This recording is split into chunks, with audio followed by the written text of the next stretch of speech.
Welcome to the Style and Vibes podcast with me, Michaela. I'll be giving you the inside scoop on music, fashion, culture, and more from Caribbean celebrities and tastemakers across the globe, pushing our culture with authenticity and, of course, style and vibes.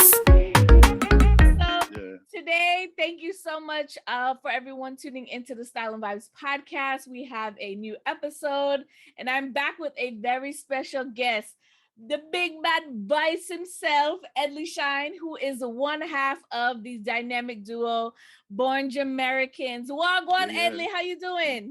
Well, I'm there, just I live the life, live the dream. So, of course, you have your EP out, and it's called Based on Talent. We're gonna get to the name on that. Right. And you have your latest single, Glow Party. But I really want to go back. Take me all the way back. I want to hear about young Edley. Like, who were you? Women is slim, well, I'll grow up.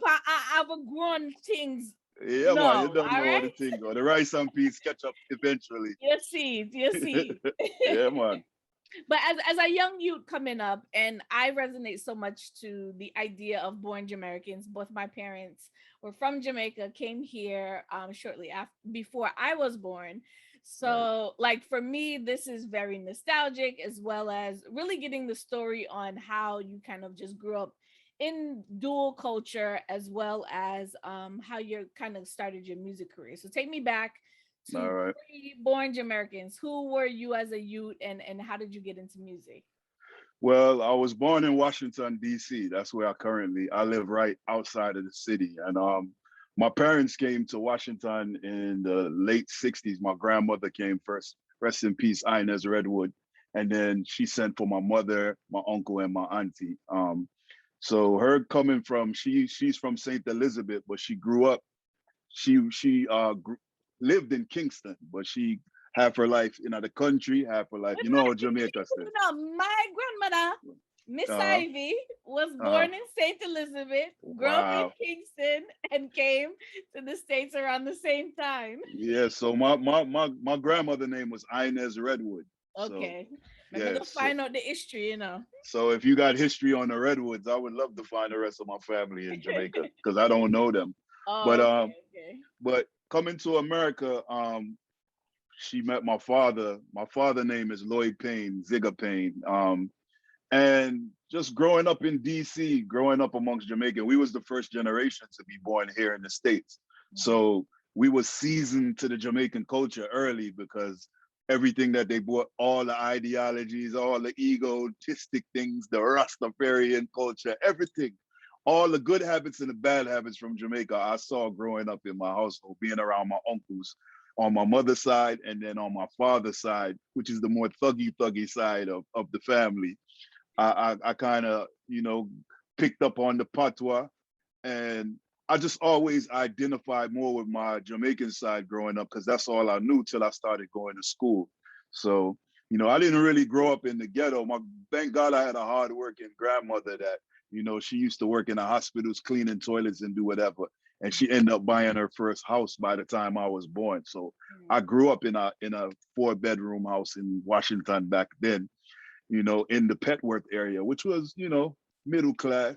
You had your little thuggy gang element around, but, being around my grandmother and my mom, they kind of steered me away because they didn't want me to take up the badness of the other side of the family. Yeah. So I was just the typical youth running around, playing with my friends and doing things. Now, growing up in the 70s, I saw hip hop born. I'm basically as old as hip hop. I'm giving away my age right now. So listening to the radio as a youth, I'm hearing DJ Frank Ski was one of the first people. Big up to Frank Ski. He had a radio program that came on Saturdays, and he would play all the hip hop from New York. So I'm hearing Run DMC. Even before that, I'm hearing The Message, and I'm hearing Sugar Hill Gang. I got to take it back. Like, I heard all those first records on the radio, and it kind of piqued my interest. But at the same time, my uncle had a little sound system in the basement. And if anybody grew up in a Jamaican household, they know Friday nights, if you around some dreads, the chalice, the steamed fish, the jerk chicken, music up there, and things are going. Yeah, so I had that mixture of hearing Dennis Brown and Bob Marley and Peter Tosh and all these different icons that came out of Jamaica early on, as well as hearing the genesis of hip hop in my household. So that's what kind of stirred me in the direction of my career. So that's pretty much the beginning. In terms of, okay, so you say you grew up decent, and your parents didn't want to be a nice clean picnic with a Right. career. What was the conversation like when you told your parents that you wanted to do music, and how did you know that that's what you wanted to do? Well, just being a teenager, that's kind of, and I was the only child. I mean, I had cousins, but I was my mother only child. So, kind of spoil and things. So, Mm-hmm. you know, just listening to the music, and kind of like the music was my friends, because we never really keep friend like that. So it was really either my family or listening to tapes. So I would have tapes like of Stereograph and King Yellowman and Lone Ranger and Early B and Kilimanjaro. I would steal my uncle's tapes as well as I would hear the hip hop. So it just piqued my interest to find out, because these weren't people to me. These were just tapes with sounds, but I didn't identify early on that these were actual artists that had careers that was making a living making music. Not till I became 13 or 14, and I realized that I started getting VHS tapes from Jamaica. That's when I saw Reggae Sunsplash and all of the shows with Sugar Minott and Yellowman, and then came Shaba and a whole bunch of other people. And then one of my cousin's girlfriend at the time, because I was a big Run DMC and Fat Boys fan. So we getting up in my teenage years now. She took me and all my cousins to see the Run DMC Raised in Hell. And I don't know if you remember that era when Run DMC had My Adidas out. They was the biggest thing in the world, as well as the Fat Boys. They was the biggest thing. Crush Groove, Beat Street, Breaking. I saw all these movies, and I started to realize, like, yo, these is real people. When I went to the Raising Hell tour, and I actually saw, because on that show was Run DMC, Jazzy Jeff and the Fresh Prince, the Fat Boys, Biz Markie, Big Daddy Kane. It was like 10 artists. And I was like, all of these artists that I listen to is actually real people, and they making music and they can make money off of it, and they rocking all this crowd. I have to know what this feel like. And that's what started the drive to actually want to be an artist. And to answer your question, my mother, she was a person, any Jamaican mother want their kids to grow up to be doctors, lawyers, the regular standard issue thing. But music was my thing. I knew, to me, music was the thing that was going to save my life and give me the direction that I wanted to go in. I never really wanted to become the working man, because, like the movie Goodfellas, to me, working man is for the suckers, but really the working man is the hero of it all. Because I'm a working man right now. So I understand the balance of fame and money and power and all of that, and just having your family and just living a regular life. So that's kind of what started the drive for the music. That's awesome. And what is so funny, and I tell people this all the time, I feel like that experience is very unique to kids born in the diaspora and coming up in the 70s, 80s, and early 90s, because we were around a lot of that culture. And we'll get back to how that connection in the music. But how did you, at that point, it sounds like you were kind of just growing yourself as a solo artist. So how did you link up with Notch and you guys formed a group? Like, what was that like?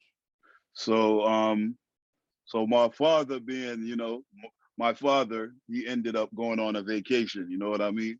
So he owned a record store in Maryland called Music Box. He actually had one of the most biggest distribution of reggae dancehall music on the East Coast, because he used to get music directly from VP and directly from producers in Jamaica. So while my father was away, I was interning at his store, because the store was still open at the time. And I had a thing where anything new that came in, I would just take one tape for me and sell the rest. One record for me and sell the rest. So that's so much. Yeah, I had a nice collection back then. Somebody broke in my house and stole all my music, but that's a whole different thing. But at the same time, just having access to all of that music just piqued my interest even more. It made me study the inside of this album sleeves and see, all right, this is the producer, this the writer. What's a writer? how do they go about making these songs? So I kind of had a vast knowledge of how the music was made and what the mechanics was behind these records that I was admiring. So one day, it was a summer, I think this was probably the summer of 1990, Notch came into my father's record store because Notch was living in Maryland. He's originally from Connecticut, but he moved to Maryland with his father and he was going to school here for high school. So he came in and he was buying some versions. And I said, hey, why are you buying all these instrumentals? You know, you a DJ? And he was like, no, I sing. And I'm going down to a club. There was a club here called Kilimanjaro in Washington that was like the big reggae club where Shaba and everybody who was somebody go perform at. So I was like, hey, you going down there? I was like, yo, I DJ too, you know? And we started talking and we exchanged information and he ended up coming to my house and I always have a little music set up, a little turntable, a little microphone, a little thing. That was my thing from a youth. So when I heard him sing, I'm like, yo, Mayu, you got a wicked voice. But at the time, he was kind of emulating what he heard from Jamaica, which was like who he admired, which was pinchers and pliers.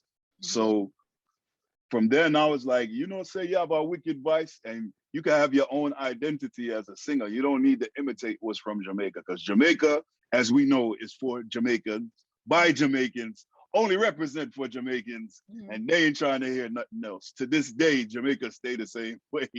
But I told him he could have his own voice. So we started, you know, hanging out. And that's how our energy, as far as he heard me DJ, I heard him sing. And I was like, yo, you know, said the contrast, the little sweet singing and the gruff voice, people gonna like it. And he was like, you think so? I was like, yeah, man. So that's when I started. I showed him one day what a song was, the format, because he was just freestyling and doing whatever came to his mind. I was like, nah, man, this is how you make a song. You got to come up with a concept. You gotta listen to the rhythm and let the rhythm tell you what you want to talk about and how you want to go about. And I think the first song we did was Soul Ladies, which was one of the songs on Kids from Foreign. So that's kind of how our energy started and how the genesis of Born Jamericans began. So how did you guys come up with the name, or it just came natural?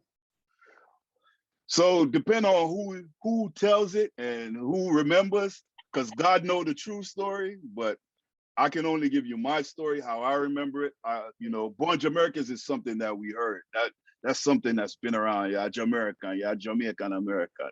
Yeah. So when it came time to name the group, you know, when the name Born Jamerican came up, I can remember saying, yo, that's the perfect identity, because we didn't want Jamaican people to think it was two American kids imitating what was coming from Jamaica. Because remember, this is 1991, 92. You got the Dave Kelly Penthouse era with Terra Fabulous, Buju Banton, Beanie, Bounty. It was all about hardcore dancehall, Jamaican culture. They wasn't really mixing a lot of American third world stuff in the Jamaican. It was just all about Jamaica, badmanism, under with coconut tree, we are born with weed, we are dance, we're not business with foreign, just bring the money. That's all we care about.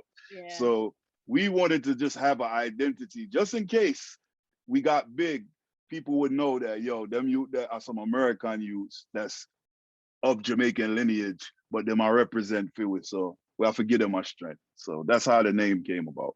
So you talk a lot about the challenges, and I totally understand the challenges of the 90s and that era.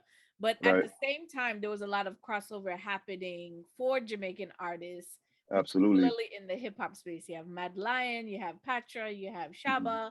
You know, Caribbean Rhythms was on BET, so we got to actually see visuals that kind of went with that. But what was that dynamic as you guys kind of started to take off with, because it's almost like at that time, I don't think it's the same now, but at that time you had to go to Jamaica, prove yourself as an artist, bust down there, and then kind of bring it back to this, if that's the path that you were on, right? But getting that validation was super important to being able to, one, be recognized, and two, being able to say it's authentically, you know, of the sound. Now I don't think that that's so much the case. I think, you know, little bit. it's you need you need a little forward, but the Right, forward is not necessary. I think right. you guys in particular, talk to me about that first. Like, what was that like, just coming up Okay, in the industry itself and balancing both cultures? And I'm sure, share if you've had to go through that negative right. impact of other Jamaican artists saying, "Oh, you're not Jamaican enough to represent," Right. in that essence. So first of all, let me just make it clear, and I always say this: Born Jamericans was never a bust, never got played, never got respected, never got no ratings in Jamaica. Let's just make that clear, because people think that, oh, you had all of this exposure on BET and all these things. You must did bigger Jamaica. That wasn't the case. It actually, having all of that access on our American side had the adverse side to Jamaica. But in the same breath, coming up in that era, when we first got our record deal, yes, that was the mindset. I forgot on our Jamaica and got through the fire and sit down under the mango tree in the studio and wait for Steely and Clevie or Sly and Robbie or whatever producer was hot. Bobby Digital. Bobby Digital actually was the first producer that we went to go check, because he was producing all the Shabbos things and had all these classic songs. So we went to check him, but unfortunately, the week that we went to go check Bobby Digital, because we only had a week on the island, got the budget never big them time that way we could stay in Jamaica and just live some whatless life. Yeah. So when we got there, Bobby Digital mother just died. So Oh, we got to the studio. The studio is closed. Nobody is there. yeah. Bobby Digital is nowhere. Rest in peace to Bobby Digital. Rest in peace to his mom. So we didn't get the opportunity to work with him. We went and checked Sly and Robbie. You know, at the time, it was, imagine 1991 going into 92 with the Beanie Man and the Bounty and the Buju era, and two American kids with a white A&R lady from California show up and say, "Hey, we want to do reggae music. Get with two rhythm. We have our money for you." They looking at, they want the money, but they're like, two Yankee youth, I do feel dancer, hardcore dancer, where we a fight with for so long, and we get Shabba and we get a couple other big artists. We're gonna get Uno Abla. Like, this wasn't said to us, but I know the sentiment inside of them and how everything panned out. They wasn't enthusiastic about giving us that strength. It was like you have to earn that strength from them. And I understood it. So after circling a couple producers and getting the runaround and couldn't get any rhythms from anybody, we said, you know what? We have to just develop our own sound, and circle back to Jamaica, because we know Jamaica gonna be a money thing and a time thing. And we didn't have money and time to go sit down in Jamaica for months, find the right rhythm, find the right song, let it bust in Jamaica, let it spread out throughout the rest of the world. Because remember, there's no iPhone and internet like now where something can bust in 2 days. It takes years sometime back then for a song to circulate through the Caribbean, get to New York, get to Miami, get to California, and become big. We didn't have that timetable, because the label gave us a single deal, and they said if the single busts, then we'll exercise the option for an album. So we came back home to DC, and Notch cousin knew a young producer in DC called Chucky Thompson. Rest in peace. He just passed away. And people that don't know who Chucky Thompson is, he Yeah, I was was one gonna of say, Puffy's main yeah. producers. Mary J. Blige, Wow. Notorious B.I.G., Faith Evans, Craig Mack, a whole host. Everything in Puffy catalog, Chucky touched. But before he signed to Puff, I'll never forget, we met him in his mother's basement, and he had a one keyboard. And we bought like 45s and 12 inches. I went and checked my uncle. I didn't even get to talk about my uncle yet, Freddie Dredd, that owns Emperor, one of the oldest sound systems in DC. So I went and got some records, and we gave him the real rock, and we like, yo, take the real rock rhythm and put these Tribe Called Quest drums to it, and put little knives in it, make it bounce like a hip hop song, but let it have the reggae bass line. And we developed our sound in that basement with Chucky. And we said, all right. And this is before we had little examples of hip hop and reggae, like Heavy D, You had Colonel Maitan Frighty, you had Shinehead, you had Asher D and Daddy Freddie, couple people, but there was never a group that represented that sound. And everybody kind of dabbled with hip hop and reggae, but mostly tried to do dancehall or traditional one drop. We were just straight hip hop reggae, and we said, all right, Born Jamericans, this is our identity, this is our sound. For better or for worse, if it don't work, then we just gonna have to go back to Jamaica and sit on under the coconut tree. But guess what? It worked. It did work. It did It work. worked. So Yeah. in terms of even just seeing, you know, what has happened with artists coming from the States or even now from the UK, you see Stylo G, you see Tory Lanez, you see Cranium.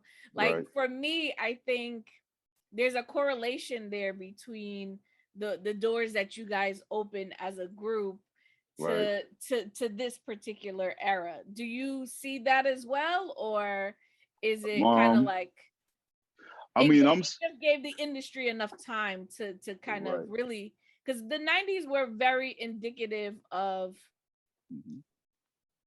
just the introduction to dance hall period in a crossover to hip hop kind of, because you have Rich Girl, you have, you know, all of these crossover. We now were allowed a segment in a hip hop party, you know, because there was a rotation of a few songs that people could sing along to. It was easy going. You had a few remixes, a little B-side stuff. You know what I mean? Like it was becoming more acceptable. But now like it's kind of like mandatory. And we now have more artists. So do you see that correlation between what you guys had done early in the 90s and what's happening with some of the current artists now? I see it, but I don't feel it because I'm not in the mix of that, because I'm so separated from the mainstream industry. I always look at myself as there's the industry and there's this big wall, and then there's us outside of it that's independent, that still contributes to what's happening behind the wall, but we don't really see the accolades or feel the love like that. But I could say when I met a Cranium and somebody was like, yo, this is Edley Shine. You remember Born Jamericans? And Cranium got excited to meet me. And I'm like, yo, this is when he had one of the biggest songs in the world right now. And I'm always taken aback when people meet me or I see contemporary artists that I meet and they be like, yo, I remember you. I remember as a youth sitting down watching you and admiring what you was doing and how you was mixing reggae with different things. You guys was ahead of your time. I always hear that all the time. You were ahead of your time. You were ahead if you would have dropped right now, it would have been the biggest thing. And it feels good to have that acknowledgement to a certain level, but at the same time, I'm so detached and removed from being in a group and having that type of hype around me and that having that type of admiration. It really don't connect probably the way that it's supposed to, but it's cool. And I know in my mind that what we did was very groundbreaking and it inspired a lot of people.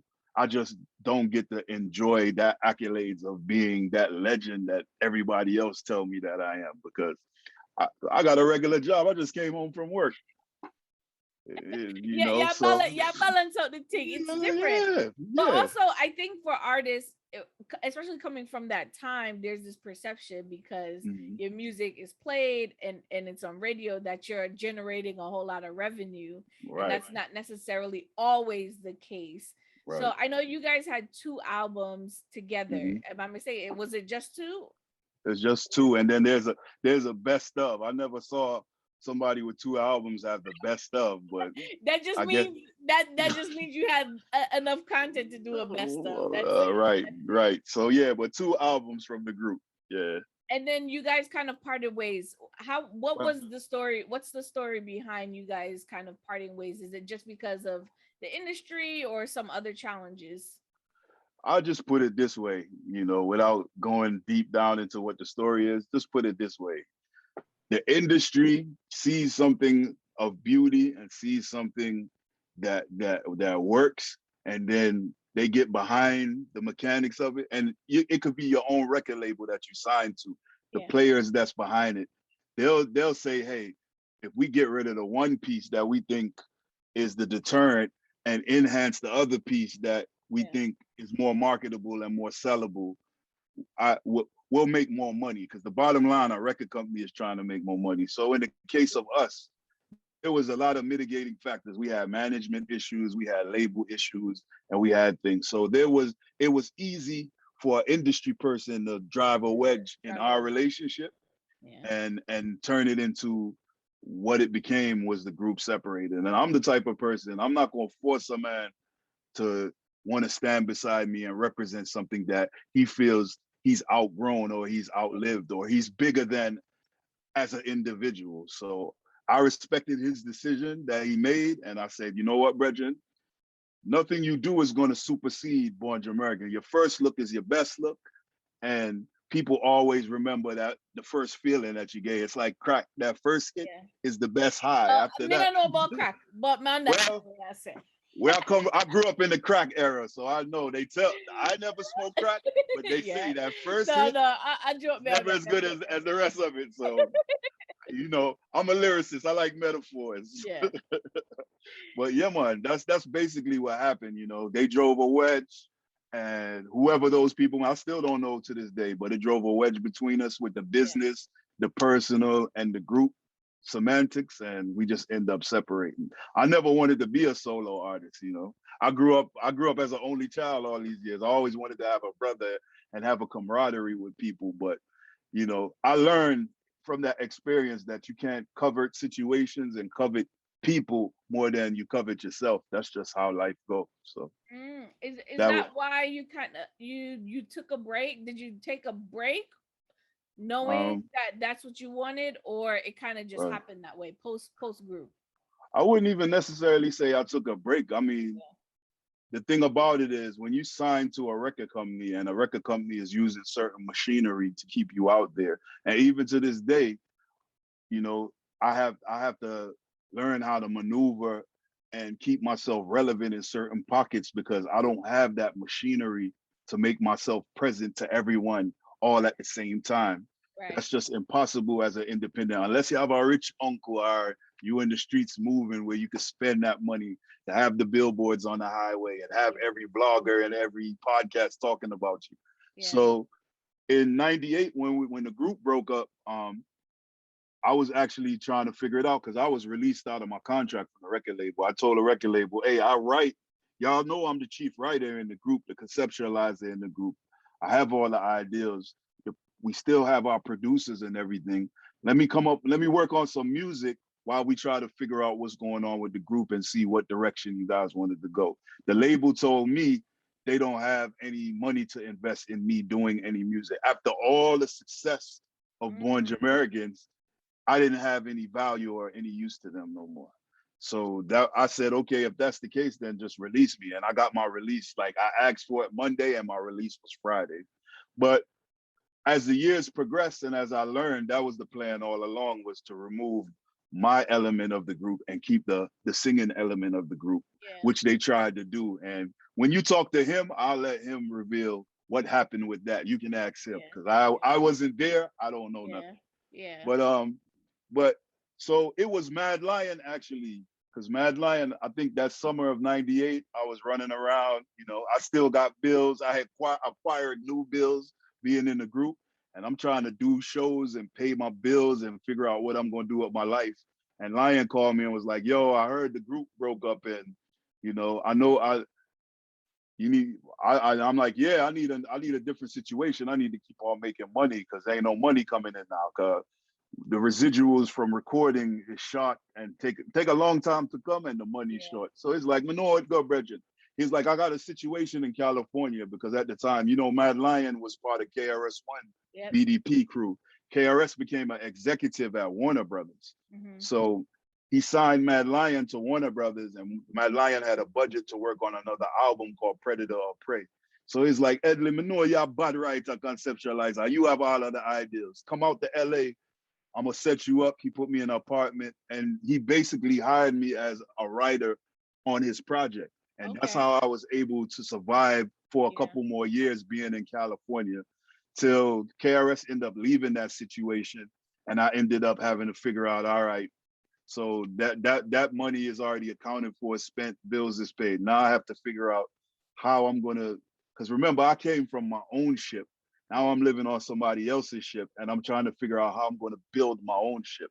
Yeah. And I said, yo, Bridget, I forgot back home, which was the worst thing in my mind to do. Was like going back home to DC was failure to me. Like, you did all of this, you did all these world tours, you was on BET, you was tearing down radio, you did all these shows, and you gonna go back home with nothing? Like, oh, what are you gonna tell your mother? What are you gonna tell your family? So, but I had to make a decision because I knew that in order for me to continue with music, I had to find a way to have my own infrastructure, to be able to make music on my own terms, learn how to shoot my own videos, have my own studio key from my own yard.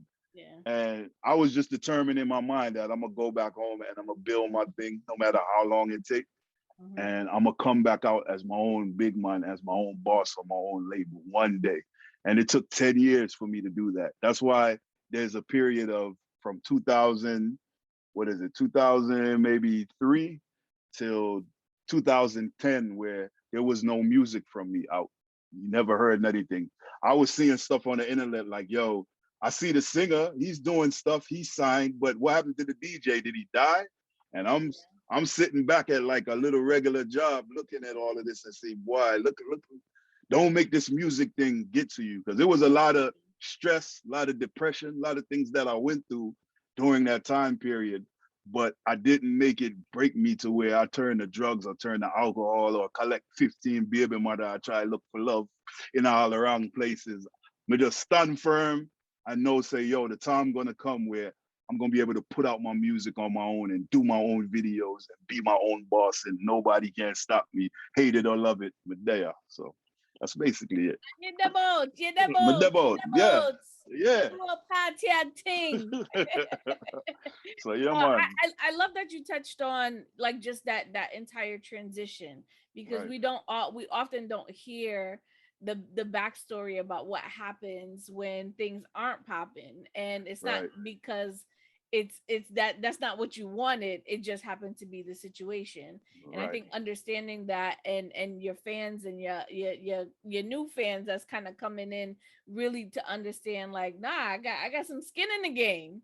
Right. So Most in definitely. terms of just being your own artist, so you mentioned, you never really wanted to be a solo artist. How is Right. it being a solo artist? And would you ever work with other artists, like upcoming artists, producing artists, writing for Right. artists again?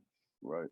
So yeah, I mean, being a solo artist, I guess I've always been a solo artist, but I played my role in the group.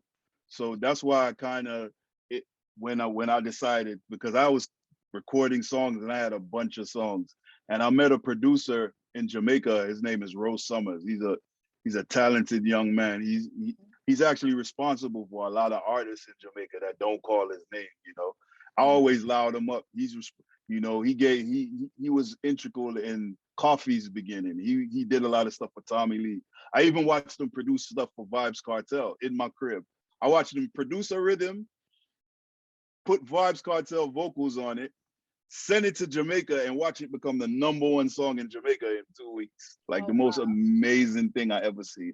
Yeah. So big up to Rose Summers. But to answer your question, yeah, being solo it definitely make me stand on my own 2 feet and let me know that, hey, if you really want to do this music thing, you have to find a way to stand out on your own. And just for me, I know it's a lot of people that do music and they're able to gather resources from other people to help them get to where they're going in music. I realized early on I don't have that luxury. Like, something with me and my talent and how my personality is, I don't find myself as an arrogant person, but I'm confident in what I can do and what my capabilities are. Some people get turned off by that. Some people understand it. But if you don't really know me, you would probably take it as arrogance. But it's not arrogance, but it's just somebody who know in their mind that, hey, if I get in the studio with a Buju Banton or a Beanie Man or a Vibes Cartel or a Massacre or a Donya or any of these people that you put on these pedestals as the mega gods of talent and DJing and everything, I will hold my own. I will spark an ideal, or I will spark a vibes where I could work with them and fit myself in what they're doing. That's what I did in the group. I heard a singer, and I molded my sound to what complements the singer to make him look bigger than even me. And that's the give and take of being an artist itself. And then being solo, then you can go for the gusto when you're doing your music. But I approach my music from a standpoint of just expressing the talent that's within me. That's why my EP is called Based on Talent, even though they say music is a business and you have to know a business. But without talent, who gonna want to do business with you? Nobody. Yeah. Well, we're gonna get to that, but you sparked a thought in my mind. Right. What was your thoughts when you started to hear this trap hall sound? Because Right. essentially it's like dancehall artists mixing that southern trap sound Right. of hip hop, which for so long was like, what? And What? now it's so widely acceptable. Like, Right. I mean, if I was you, I'd sit back and laugh, but because they gave you such a hard time, and now they're blending the sounds, Sounds and again ahead of your time. right. It's What are funny your to me, thoughts? like when I hear Jamaican artists DJing about driving Teslas and Jamaican artists saying, I'm gonna open my MacBook Pro, I'm an iPhone 12 on go, and all of these things that mostly people outside of Jamaica have the luxury of having in abundance. Even though Jamaica is up to date now, everything we have in the States, they have there, and with cable and everything. But for the trap dancehall, I think it's just the evolution. Dancehall used to lead hip hop. Now dancehall follows hip hop. And I think that dancehall trap trend is just another level of them trying to assimilate to what's going on in the States, what they see hot on YouTube and what they see hot on Spotify and Audio Mac and everything. And not to mention the same shift that we had from New York boom bap and traditional rap music in America. Same thing happened with dancehall, the hardcore boop, boop, boop, boop, boop that came from Kingston, which was in the city. They took it to Mobay. And then you have because it's two style of DJing, if you didn't know. That's why I say, people say, why you take on the moniker, the Big Vice? There's a Big Vice. There's a DJ called Big Vice in Jamaica. But I said, no, I'm not saying I am the Big Voice. I'm just saying the Big Vice, the big voice style of DJing, the Buju Banton style of DJing, the Terra Fabulous, the Adonia style, that loud, gruffy, growling voice, the aggressive voice, which comes from Kingston. But this new sound, this trap sound, the Inayanua's country sound, that Cartel is the one that introduced that. Come touch me now, touch a button now. I know where you come from and where you're going to go.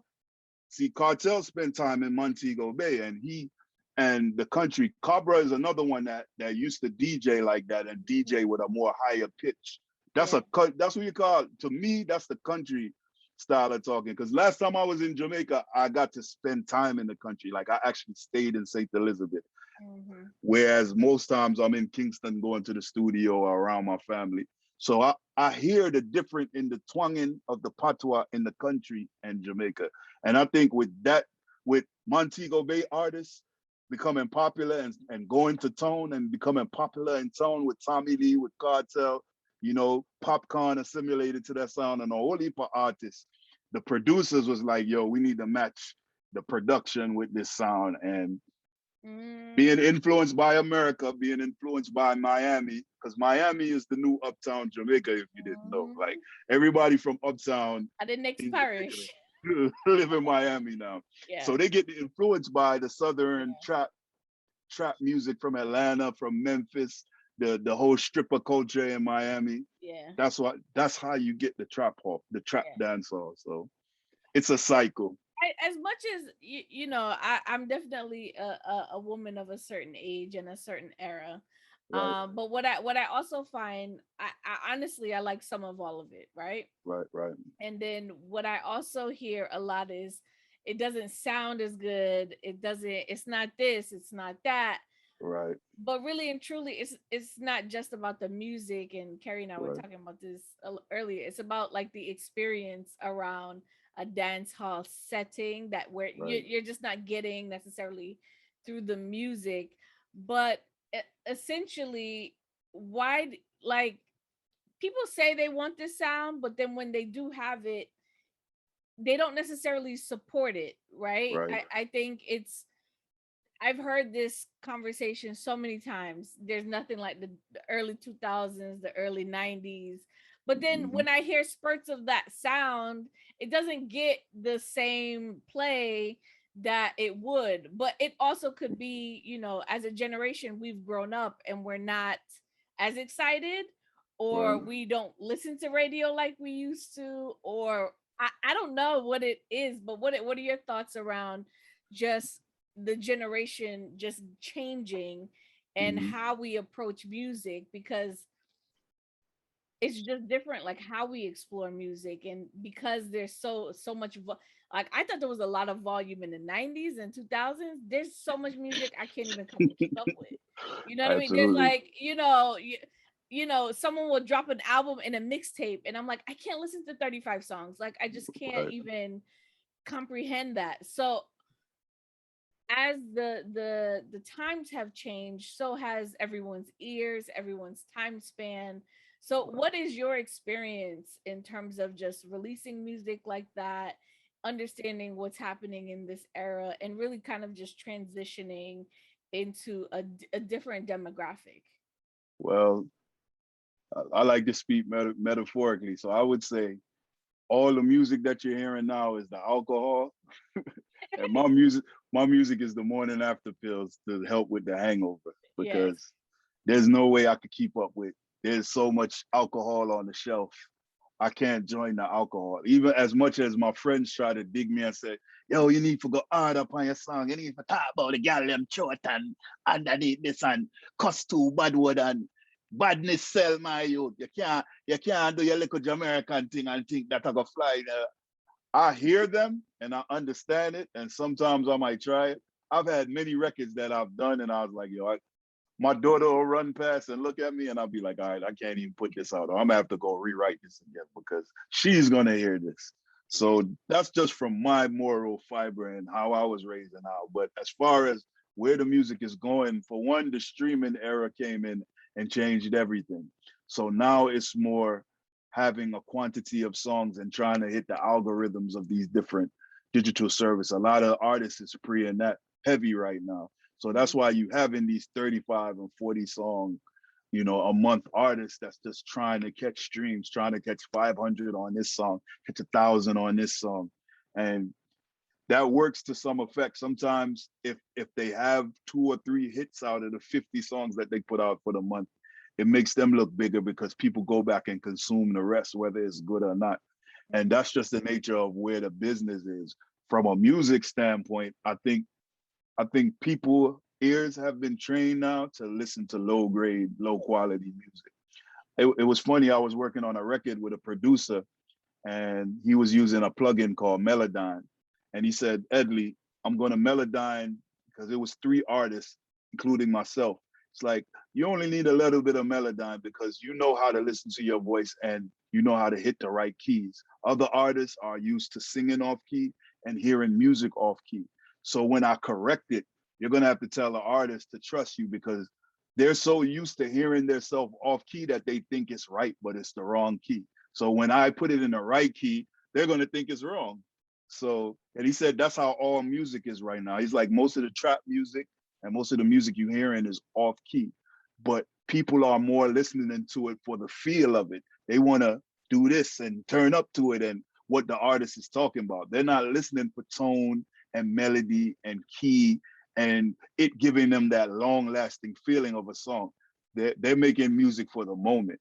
I know that you make music that you want to last. So that's why I'm making your music the right way. So I think that's what happened with a dancehall. That's what happened with hip hop, R&B to a certain extent.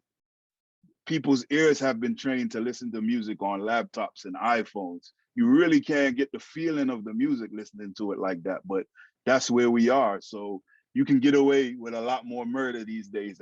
And millionaires, hip hop has made millionaires and billionaires off of people that's not really that talented.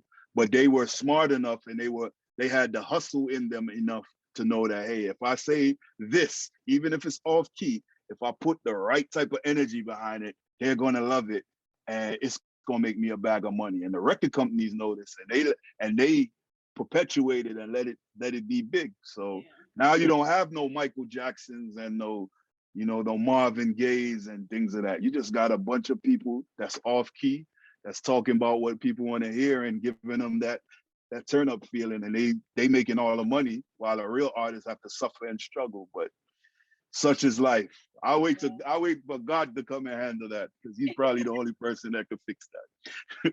So tell me about the EP Based on Talent. Why did you name it that? Right. And tell me about some of the tracks that you have on there and why they were the few that you picked. Because it sounds like you've recorded a lot, but there's only Right. a couple songs on the EP, Right. which I can appreciate because Right. the listening span of me is just got shorter. You know what I mean? And I I'm the same way. So yeah, talk to me about this. So my EP came about when it was 2017. The producer Rose Summers that I told you about, Yeah. he ended up coming to DC, and he ended up staying with me for like a year here. He had a work visa, so he stayed with me for a year. And I gave him free reign to the studio. He was here producing music for everybody under the sun, and I never even asked him for any tracks or anything like that, even though he was in my studio. We were working on different ideas for myself, but I'm the type of person, I don't impose my will. Even if you're in my zone and in my, do your thing, Brethren. I know I'm going to find what I need from you in the space of you working and doing your thing. And so said, so done. He left his hard drive open one day, and I just started going through tracks and found some tracks that he didn't use that I thought was great, that the Jamaican artist that he was producing for probably bypassed, didn't think would work in Jamaica, and I took them and I turned them into my EP. And with songs like Babylon Breeze, which that sample that's in there is a soul singer called Little Ann. And when I first heard it, it just gave me that feeling. I'm like, yeah, this the song right here where I'm going to reconnect with my core fan base. Mm-hmm. So, and the hook came to me immediately because I always heard the term Babylon Breeze from my uncle when he used to take me to school in the summertime in DC. It gets hot. Say, yo, turn on the Babylon Breeze, man, guy, hot outside. So that's where the thing. So that's where I stay cool as a Babylon breeze, holding my meds, smoking trees, just a burn it up. I had songs like Big Man Thing on my EP where that just kind of talks about my evolution from where I was coming from and becoming a man. When, I'm married, and my wife told me, when she told me she was pregnant, I was like, wow, I'm going to have a kid. And I had a kid at what you would call a late stage in life, where that whole time in Born Jamericans and going through my transition and everything, I said, yo, I want to be safe and secure and financially stable before I had a youth. So I was in a good place when I met my wife and I had my youth. So when she told me I was having my daughter, that's how Big Man Thing came about. So, right, Jano, we are moved on a whole different mission. A new life, so I'm more ambition.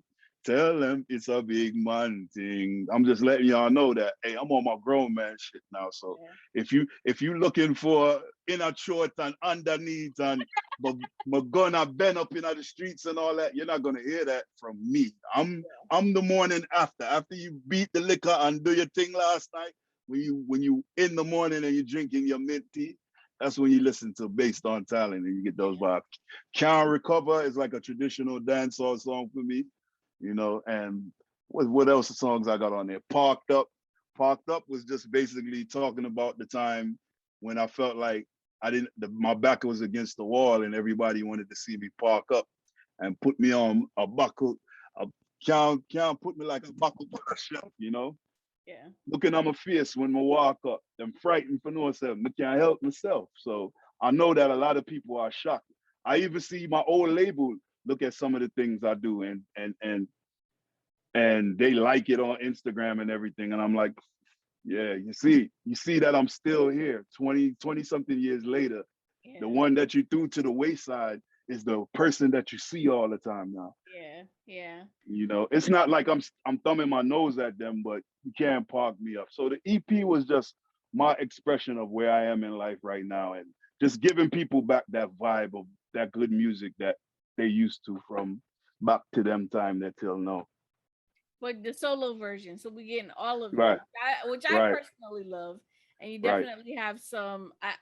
I can appreciate it because like I said, I'm a little older, so I think we're sometimes they forget about, I like what's hot, but I Right. also want to hear it. Like where you dance to and where your med spun is two different kind Absolutely. of thing. So I think It's, that balance is truly important more now than ever. And I appreciate the quality of the sound, like I appreciate that. Thank because you. that to me is important. And Right. I think you can get a lot of understanding of an artist in a concise package of work. I think because albums were so big, like there was an experience around an album, right? You were going Right. to a record store, you were listening to the record that was, whether it was on vinyl or was playing, or you're flipping through. Now you just don't do that.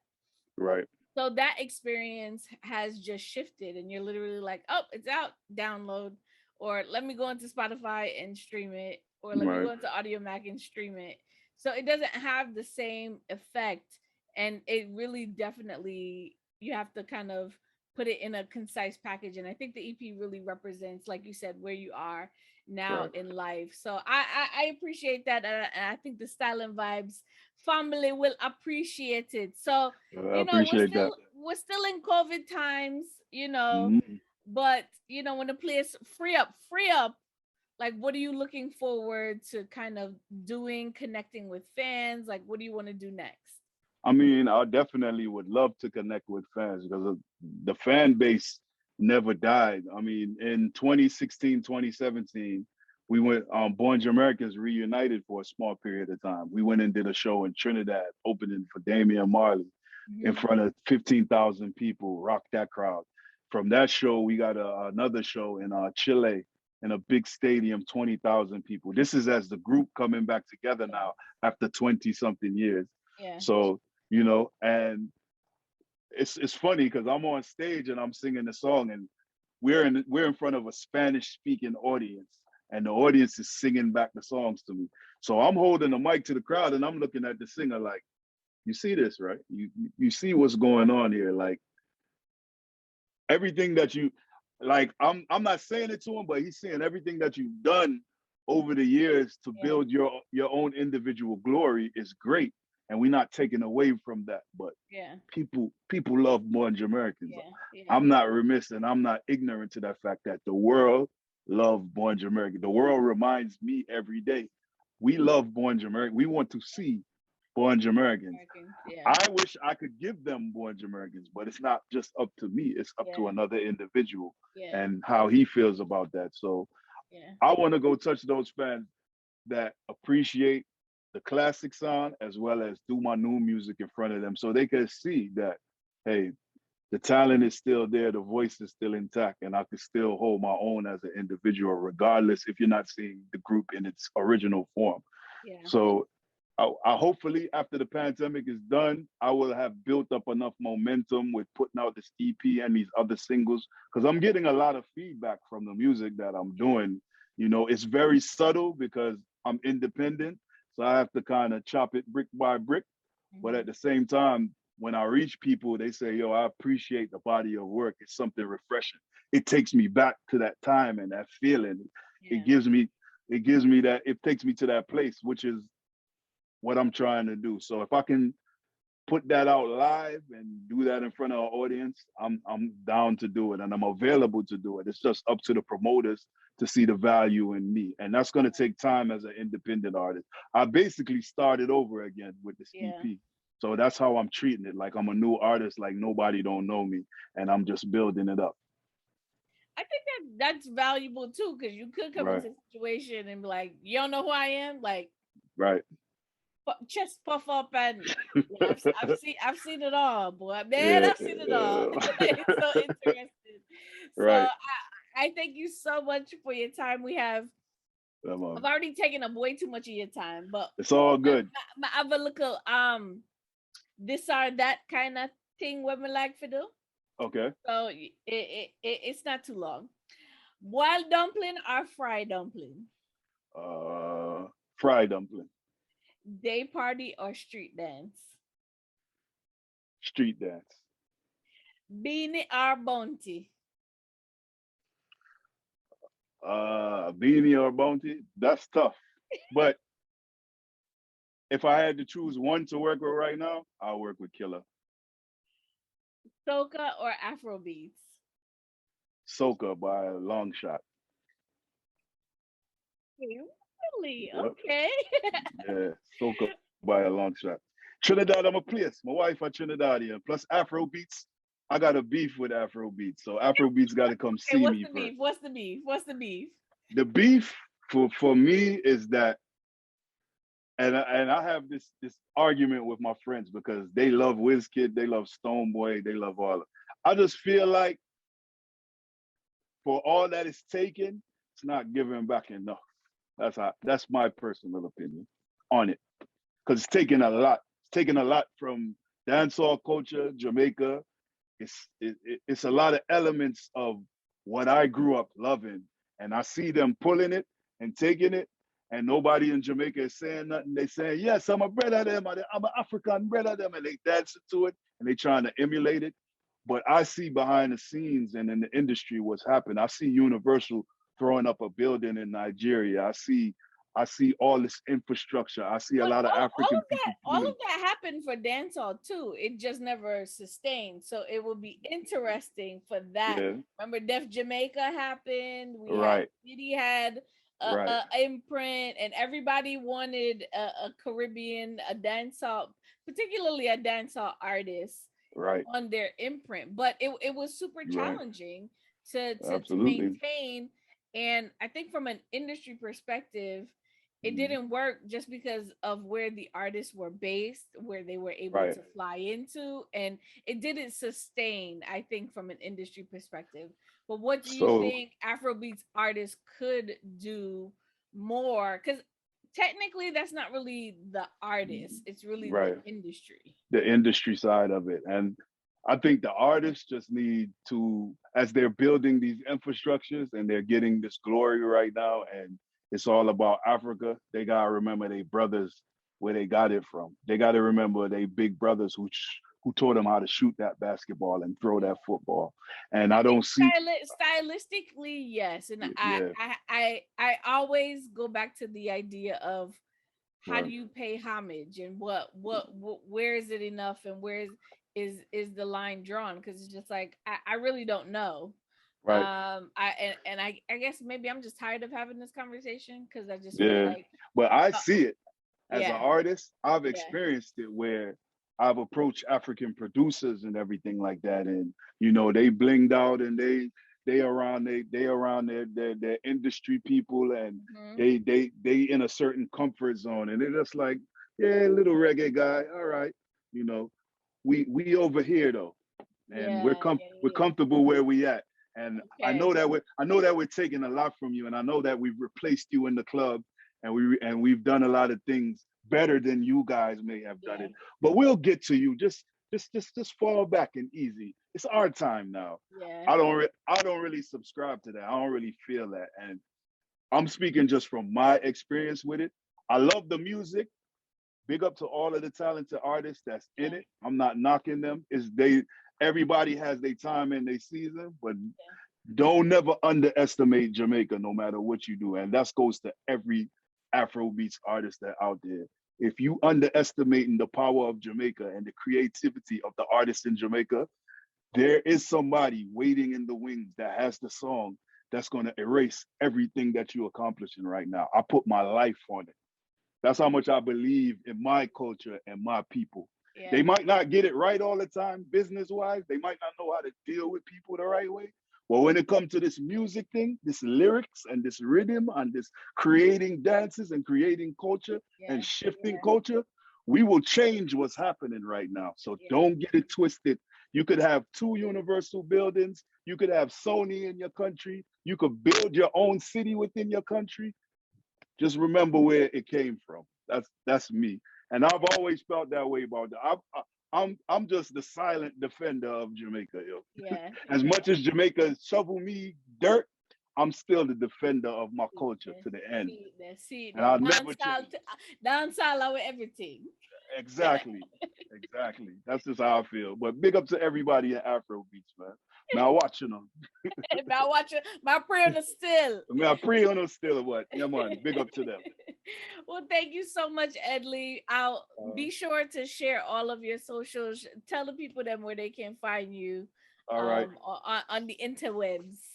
So I just had to start a new IG because Zuckerberg and them friend them took down my IG. I had like 30,000 people on there. So then the new IG is Edley Shine _official. I mean, I built it up right now. So everybody come follow me on IG. Everything else is Edley Shine across the board. TikTok, Snapchat, Facebook. You can find me. I'm always on Facebook arguing with people because I love the debate, especially about music. Thanks for listening to the latest episode of the Style and Vibes podcast. If you like what you hear, and I know you do, share it with your friends and family. If you want more, make sure you visit styleandvibes.com and follow us on our social channels, Twitter and Instagram @Style and Vibes. Until next time, Leah Tommy Peeps.